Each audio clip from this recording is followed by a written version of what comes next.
You've seen the cozy coffee shops, the Keep Portland Weird sign, and the nice forest hikes.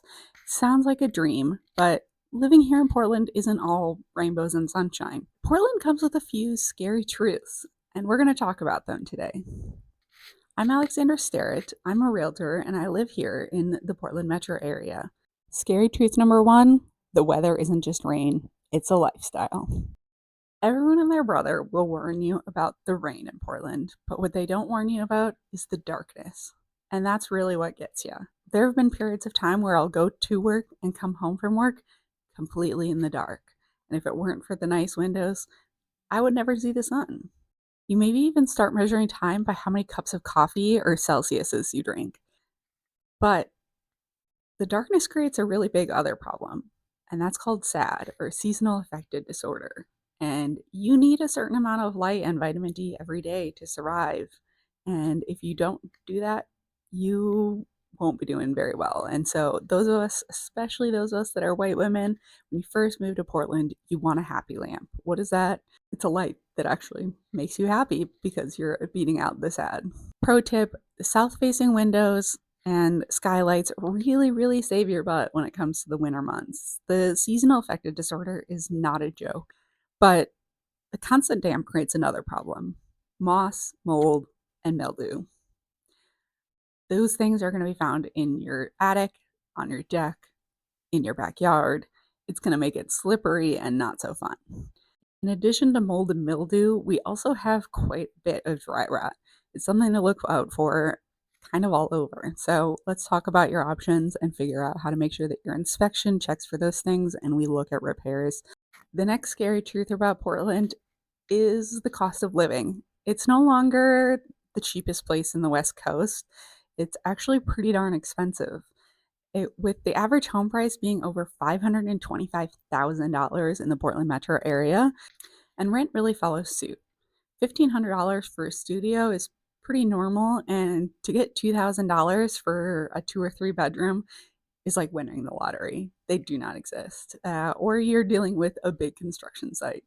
Right now, it is technically a seller's market. However, in a lot of ways, it is a buyer's market because we are getting concessions and lower prices, especially compared to 2021 when I first got licensed. But I think it's important to recognize that finding a single family home under about $400,000 comes with a lot of work to be done and is usually considered a fixer pretty much anywhere in the Portland metro area. Now, there are those occasional little tiny bungalows in the Northeast that you can maybe get for 310, 315, but they are probably in an area without any parking and might be more difficult to get to. And this doesn't stop out on the coast either. If you're looking under about 400,000 and you want that single family home, we may be looking at manufactured homes. And you can check out my blog and I'll talk about it more, but actually manufactured homes are a great option. However, if you're looking under 300,000, you really are looking at a condo or a townhome, and even then we have to factor in the HOA costs because I've seen them over $1,500 for a 2 bedroom condo and not in the crazy part of town. What surprises newcomers a lot to our city is our property taxes situation. Thanks to Measure 50, our taxes are based on assessed value, not market value. What does that mean? Well, it's kind of complicated, and it means that you and your neighbor might have wildly different taxes, even though you live on the same street. So, when it comes to budgeting, be prepared to be a little bit surprised and do your due diligence to make sure that you aren't. If you're thinking about living here in the Portland metro area, I would love to help you figure out the right place for you. It's all about figuring out what your budget needs and expectations are and comparing those to the neighborhoods and specific homes that you want to live in. Scary truth number three is the city is very compassionate and very complicated. One of the greatest things about Portland is also often viewed as a weakness. So, Portland's heart is huge. We care a lot about different people and the people that we live with. However, people are on the streets, and that's something that's really hard to ignore. People frequently comment on that Portland has one of the hardest homelessness situations in the entire United States. And what causes that? Well, there's a lot of different factors. And in fact, I was recently in a conversation with the head of the Portland Housing Bureau who said, yep, we can end homelessness with 10,000 units of $500 a month rent. We're not looking at that, but one of the cool things is that I am on the Portland Metro Association of Realtors Realtor Advocacy Committee working on creating ways to create more affordable housing, allowing people that are in bigger homes that are looking to right size be able to move into places that are just as nice of quality while without sacrificing things like walkability or their monthly payment. In addition to the homelessness, one of our problems is that the local government and our police department do not have a lot of the public's trust.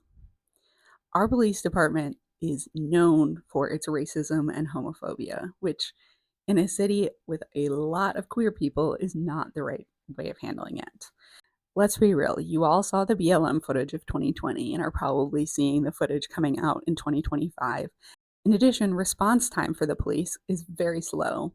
In a study done in 2020, it took an average of 15 minutes for the Portland 911 system to answer your phone call. Yeah, I'm a CPR instructor as well, and let me tell you, 15 minutes without oxygen is not a great thing, and that's just to answer the call, not the actual time for them to get there. Now, it is something that they have put a lot of effort behind, but I haven't seen any updated studies on the time frame. Change moves painfully slow here, and that's when everyone agrees it's needed. Life here means balancing empathy with patience. Scary truth number 4 is that the infrastructure and traffic will really test your sanity. Portland was never built to have as many people as it currently has or it's projected to have.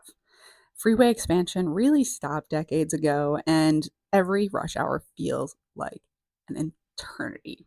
Trying to get through downtown is really tough. Trying to get across the bridge to Vancouver, that I-5 bridge, ooh, constant gridlock, and unfortunately, a lot of crashes happen. And Highway 217, somehow the shortest highway in all of Oregon, and yet the longest commute of your lifetime. If your commute crosses any of the rivers or uses the 217, invest in some podcasts, double your estimated time, and just be prepared to relax and maybe have some patience. And scary truth number 5 is that no sales tax comes with a catch.